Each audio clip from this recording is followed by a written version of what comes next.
Bismillahirrahmanirrahim. Assalamualaikum warahmatullahi wabarakatuh.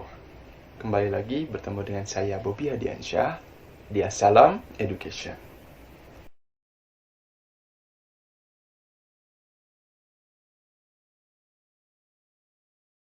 Di pertemuan kali ini kita akan membahas tentang pembentukan pemerintahan awal Republik Indonesia. Sebagaimana kita ketahui, sebagai negara yang baru saja merdeka, Indonesia yang secara resmi memproklamasikan diri sebagai negara merdeka pada tanggal 17 Agustus 1945 dihadapkan pada kewajiban untuk membentuk suatu pemerintahan yang berdaulat. Dalam sejarahnya, Indonesia melaksanakan 3 kali sidang yang di dalamnya dilaksanakan oleh PPKI, yaitu Panitia Persiapan Kemerdekaan Indonesia, yang kelak akan menjadi legislatif di Indonesia. Nah, dalam sidang yang pertama, pada tanggal 18 Agustus 1945, Soekarno memberikan pesan agar PPKI merumuskan gagasan-gagasan yang besar, seperti Undang-Undang Dasar dan juga pemilihan Presiden dan Wakil Presiden. Nah, kemudian, dalam sidang PPKI yang pertama pun, dibahas mengenai perubahan pembukaan Undang-Undang Dasar yang berasal dari Piagam Jakarta.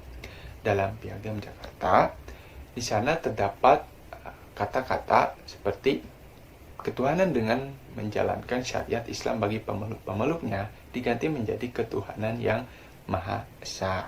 Selain itu, atas usulan tokoh bernama Otto Iskandar Dinata, Soekarno dan Hatta dipilih secara aklamasi untuk menjadi presiden dan wakil presiden pertama Republik Indonesia.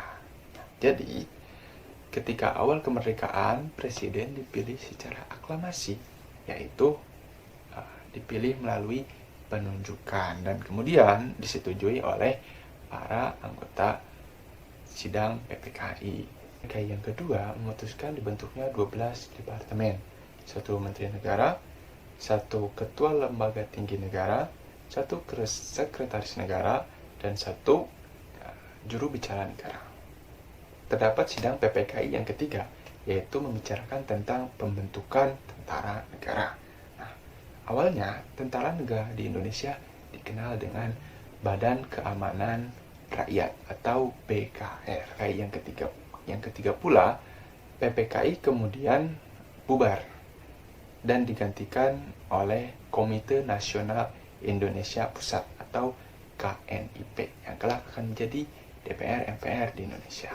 Lainnya dari sidang PPKI yang ketiga ini adalah pembentukan Partai Nasional Indonesia atau PNI.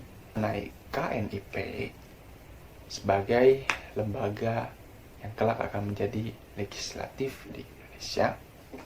IP dibentuk pada tanggal 29 Agustus 1945 sebagai pengejawantahan atau perwujudan dari sidang PPKI yang pertama dan ketiga.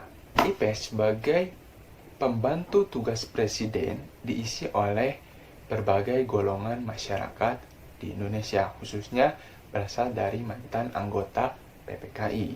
KNIP ini yang pertama diketuai oleh Kasman Singodimedjo. KNIP melaksanakan rapat pada tanggal 16-17 Oktober 1945. Dihasilkanlah maklumat Wakil Presiden nomor X. Sebelum DPR atau MPR terbentuk, KNIP diserahi tugas legislatif untuk menyusun Undang-Undang Dasar dan menetapkan GBHN. Yang kedua, menjalankan tugas sehari-hari KNIP oleh BP KNIP, Badan Pekerja Komite Nasional Indonesia Pusat, yang diketuai oleh Sultan Syahrir. Nasional Indonesia Pusat dibentuk dari tingkat pusat sampai ke tingkat daerah. Dalam rapat KNIP pula dihasilkanlah maklumat pemerintah tanggal 3 November 1945 tentang pembentukan partai-partai politik di Indonesia dalam rangka memperkuat perjuangan, menjalankan kemerdekaan, dan menjamin keamanan masyarakat. Kalau kita lihat di sidang PPKI yang ketiga dibentuk Partai Nasional Indonesia, kemudian pada sidang KNIP dihasilkanlah keputusan agar Indonesia ini menjadi negara demokratis dengan mendirikan berbagai partai politik supaya tidak menjadi negara yang otoriter totalitarian.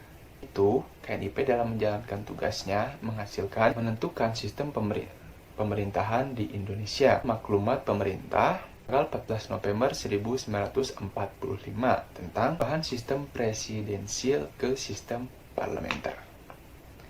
Itulah materi yang Bapak dapat sampaikan. Jangan lupa untuk mencatat poin-poin penting mengenai sidang PPKI yang pertama hingga sidang PPKI yang ketiga, terutama berkaitan dengan penunjukan presiden, kemudian